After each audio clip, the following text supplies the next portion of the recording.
ഇന്ന് തന്നെ ഡൗൺലോഡ് ചെയ്യൂ. കാണൂ നിങ്ങളുടെ ഫേവറേറ്റ് ഷോസ്. ഞാൻ മക്കളെയും കൂട്ടി ഇങ്ങോട്ട് വന്നാലോ എന്ന് ആലോചിക്കുക. അടുത്ത ആഴ്ച സതീഷ് ചേട്ടന് കോഴിക്കോടേക്ക് ട്രാൻസ്ഫറാ. ഇവിടെ ആകുമ്പോ ജഗൻ വാടകയ്ക്കും കൊടുത്തോളൂല്ലോ.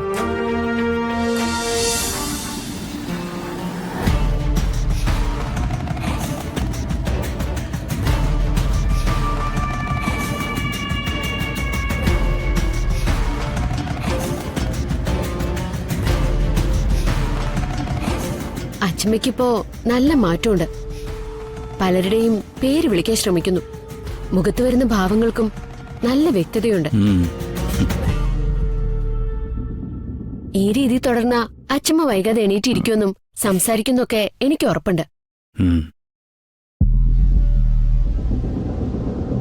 ഡോക്ടറുടെ ആത്മാർത്ഥതയും സാമർത്ഥ്യവും ഒന്നുകൊണ്ട് മാത്രമാണ് അച്ഛമ്മയ്ക്ക് ഇത്രയും മാറ്റം ഉണ്ടായത്.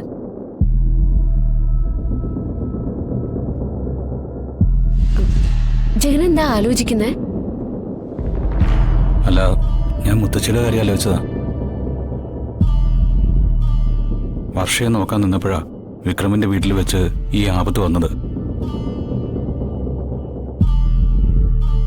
അന്നു മുതല് ഒറ്റക്കിടപ്പ. കഷ്ടം. വന്ദനേ, വന്ദനേ. അല്ല, അതിനിടയ്ക്ക് ചേച്ചി എവിടെ പോയി? അത്യാവശ്യമായിട്ടൊന്ന് വീട് വരെ പോയതാ. ജഗനാ പറഞ്ഞത് ഞാൻ ഇവിടെ ഇരുന്നോളാം, ചേച്ചി പോയിട്ട് വരാൻ. ഇപ്പൊ അച്ഛമ്മയ്ക്ക് എങ്ങനെയുണ്ട്? നല്ല മാറ്റമുണ്ട്. ഓ, എനിക്കിത് മാത്രം കേട്ടാ മതി. എന്റെ ജീവൻ അച്ഛമ്മ. വന്ദനെ, നിന്നാണ് വന്ദനെ, നിന്നാണ് അനിയാ. അച്ഛമ്മയുടെ കാര്യം ഓർത്തപ്പോ എനിക്ക് ഇരിക്കപ്പോഴൊന്നും ഇല്ലാതായി. വെള്ളം പോലും കുടിക്കാന്നാ ഞാൻ വീട്ടിൽ നിന്ന് ഇറങ്ങിയത്. മനസ്സിലായി. വിശക്കുന്നുണ്ടല്ലേ?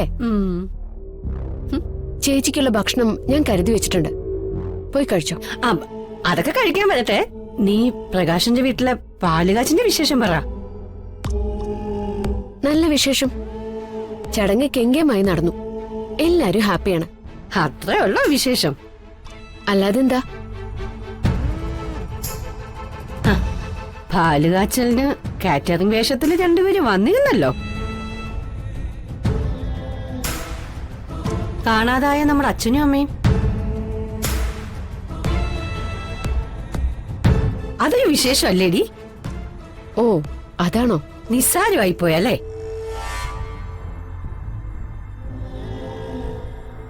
ജഗ, അവരുടെ മൂത്ത മകളല്ലേടാ ഞാൻ. അവരെ കാണാതായ നിമിഷം മുതല് വയറ്റിൽ തീയുമായിട്ട് നടക്കുമായിരുന്നു ഞാൻ. അങ്ങനെയുള്ള എന്നോട് അവര് വന്ന കാര്യം നീ മറച്ചു വെച്ചല്ലോ ജഗ. അല്ല, ചേച്ചി ഇങ്ങോട്ട് വന്ന് കയറിയതല്ലേ ഉള്ളൂ. ചേച്ചി, അച്ഛനും അമ്മയ്ക്കും ആപത്തൊന്നും സംഭവിച്ചിട്ടില്ല. അവരിപ്പോ ഒരു കാറ്ററിംഗ് കമ്പനിയിലെ ജോലി നോക്കുക. ആ കമ്പനിയാണ് പ്രകാശേട്ടന്റെ വീട്ടിലെ കാറ്ററിംഗ് ഏറ്റിരുന്നത്. അങ്ങനെയാ അച്ഛനും അമ്മയും അവിടെ വന്നത്. ഓഹോ, എന്നിട്ട് അവരെവിടെ? ഓ, മനസ്സിലായി മനസ്സിലായി. അവരിനി തൊട്ട് പ്രകാശന്റെ വീട്ടിലായിരിക്കും താമസം അല്ലേ? അല്ല. പിന്നെ താമസിക്കാൻ നീ വീട്ടിലേക്ക് വീണ്ടും തിരിച്ചു വരുമോ? അല്ല, അച്ഛനും അമ്മയും ആരോടൊന്നും പറയാതെ സ്ഥലം വിട്ടു കഴിഞ്ഞു. അവര് വീണ്ടും എങ്ങോട്ടോ നാട് വിട്ടു കഴിഞ്ഞു. ആശ്വാസം. ഉള്ളില് തീയുമായിട്ട് നടന്ന ചേച്ചിക്ക് അച്ഛനമ്മമാര് സ്ഥലം വിട്ടപ്പോ ആശ്വാസോ? അതെ അനിയ, പ്രകാശം വീട് വെച്ച് മാറിയപ്പോഴേ ഈ വീട് ഏതാണ്ട് ഒഴിഞ്ഞു കിടക്കുകയല്ലേ. ഞാൻ മക്കളെയും കൂട്ടി ഇങ്ങോട്ട് വന്നാലോ എന്ന് ആലോചിക്കുക. അടുത്ത ആഴ്ച സതീഷ് ചേട്ടന് കോഴിക്കോടേക്ക് ട്രാൻസ്ഫറാ. ഇവിടെ ആകുമ്പോ ജഗൻ വാടകയ്ക്കും കൊടുത്തോളൂല്ലോ.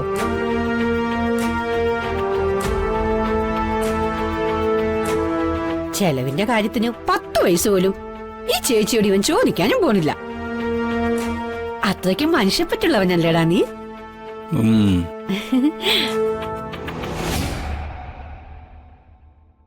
വന്ദനെ, എന്താ ഈ കേട്ടത്? കാൽ കാശിന് പോക്കില്ലാത്ത അവസ്ഥ. ഇനി ചേച്ചിയുടെ കുടുംബത്തിന്റെ ചെലവ് കൂടെ ഞാൻ വഹിക്കണോ? നീ തന്നെ പറഞ്ഞ് ഒഴിവാക്കണം. ഒരു രക്ഷയില്ല. മിക്കവാറും നമുക്കിവിടുന്ന് ഒളിച്ചോടേണ്ടി വരും.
ചന്ദ്രു,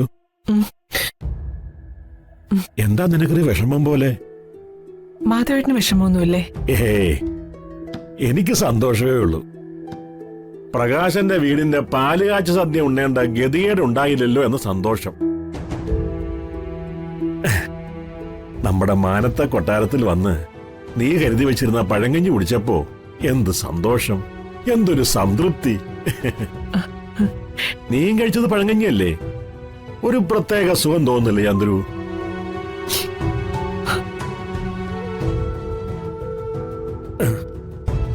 മറ്റൊരു സന്തോഷം കൂടിയുണ്ട്. അച്ഛനമ്മമാരെ കാണാതായതിൽ വേവലാതി പൂണ്ട് നടക്കുകയായിരുന്നു വന്ദനയും സുചിത്രയും. ഒന്ന് മകളും മറ്റേത് മരുമകളും. നമ്മൾ മരിച്ചിട്ടില്ല, ജീവിച്ചിരിപ്പുണ്ടെന്ന് അവർക്കും ബോധ്യപ്പെട്ടല്ലോ. അവരുടെ മനോഭാവം അല്പം കുറഞ്ഞല്ലോ എന്ന സന്തോഷം. പ്രകാശന്റെ വീടിന്റെ പാലുകാച്ചനാണെന്ന് അറിഞ്ഞിരുന്നെങ്കിൽ നമ്മൾ കേറ്ററിംഗ് വേഷം കെട്ടി ഒരിക്കലും അവിടെ പോയില്ലായിരുന്നു. വല്ലാതെ അപമാനിക്കപ്പെട്ടില്ലേ മാധവേട്ട? അതും ശരിയാ. രണ്ടുപേരും ബഫൂണിന്റെ വേഷം കെട്ടി ചെന്നത് അവനെ അപമാനിക്കാനായിരുന്നെന്നാ പ്രകാശന്റെ കണ്ടുപിടുത്തം. ഇറങ്ങിപ്പൊയ്ക്കൂടെയെന്ന് അവൻ മുഖത്ത് നോക്കി ചോദിച്ചപ്പോ മനസ്സുവല്ലാതെ പെടഞ്ഞുപോയി ചന്ദ്രു. എന്തൊക്കെയായാലും ജനിപ്പിച്ച തന്തയല്ലേ ഞാൻ.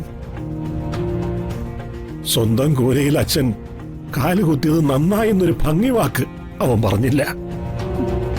അവൻ എത്ര പ്രതാപിയായാലും കാച്ചുപാല് തിളച്ചു പൊങ്ങാൻ പെറ്റമ്മയായി ചന്ദ്രിക കൈവെക്കേണ്ടി വന്നു.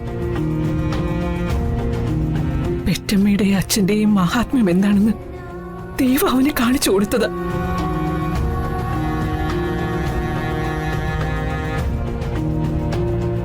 മാനത്തെ കൊട്ടാ